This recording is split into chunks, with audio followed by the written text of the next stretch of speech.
Okay, so my ghost stories of Town Hall 1873 include three things. One was there was actually a ghost on stage during a live performance, and I know how crazy that sounds.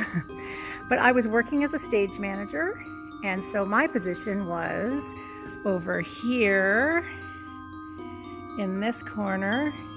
And I was getting calls from the lighting booth, which are, bear with me, up there in the booth, and from people in the audience. Our choreographer was in the audience and had a headset on. And so we're in the middle of the performance, and I get a call from the lighting booth that says, "Who's the guy on stage left?"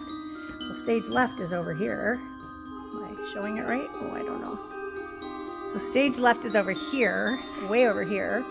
And as stage manager, I'm way over that way. And so I looked out onto the stage, and at the time, the person that was on stage left was very well known, our town crier and a very good singer and performer, Bill McKee. So I said, "Oh, that's Bill McKee." "No, not Bill, beside him."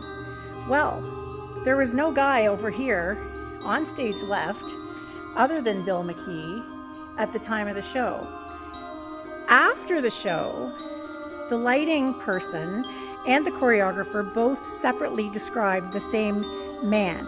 He was tall, wearing a dark morning coat as if dressed from the late 1800s and very well dressed. He had heavier sideburns than we do have now, wore a tall hat, and apparently he was on stage in the middle of a live performance. And while we were talking about that in the patrons lounge after the show, a person that had been in the theater that night said, "Oh, are you talking about that chap that had the tall hat on? Who was that?"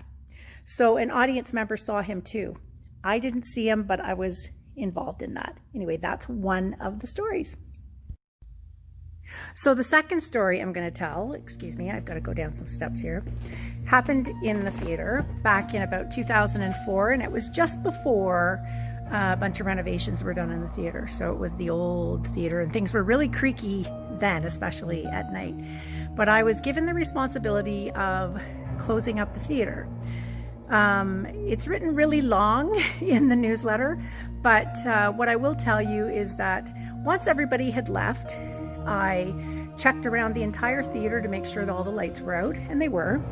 And I closed that heavy wooden door, which was a pain in the butt back in those days, but I closed the door, walked through the snow, back around the back of the building, got in my car, and as I was pulling out of the parking lot, I looked up to my left because I got stuck at a stoplight there at Simcoe and Queen, and the lights were on in the theater because I could see the light bleeding through the curtains at that time. It's different now, but I could see the lights coming through.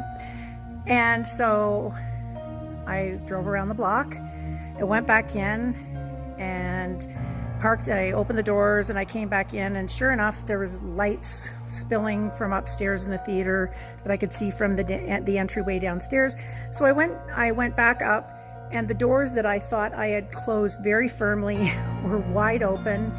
The theater lights were on bright, and which wasn't how I thought I'd left them. But anyway, I flipped the lights off, closed the doors firmly again, ran down the stairs because it's creepy in here, and I left.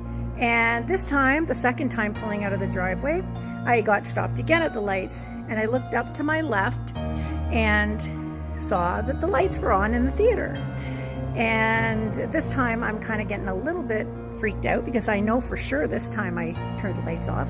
So I drove around the block again, came back out, came back into the building, and sure enough, the lights were on, the stairwell lights were on, the lights were on in the theater, and the lights that are working lights were on the stage.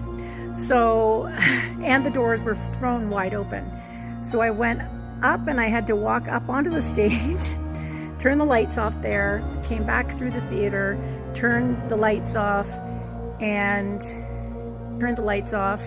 before I shut the doors, this time I said, "All right, I would like to go home now. Please don't do this again." And so I through the doors closed. As soon as I closed the doors and it was dark in the theater, there was a loud bang, and I went running down the stairs outside, and I didn't care if there was a light on at that point. I wasn't going to come back. But as I did drive out of the driveway again the third time, I looked up and the lights at least were still off. Anyway, that was my fun with lights on, lights off. Okay, so the last little story I have to tell you goes back to about 2008, and we had a caretaker here. It was around then, Gord Jones was the caretaker here.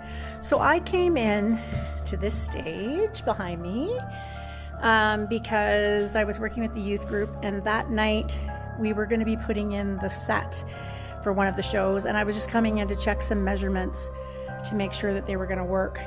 And so satisfied with those measurements, I looked around. There was nobody in the theater. Right now I've got Elisa's here somewhere. I'll see her somewhere. Oh, can't even see her. Oh, there she is. Anyway, I was satisfied that the measurements were good.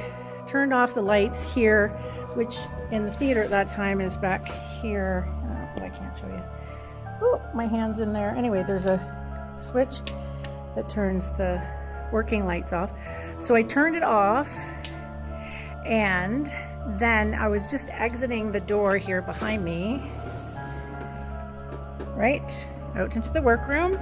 I was exiting there, and I heard footsteps and what sounded like a man whistling a little tune.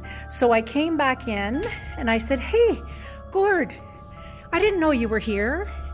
And you know what? He wasn't. That's what I saw. No footsteps, no jiggling keys, no whistling guy. So I ran out of here. Thank you.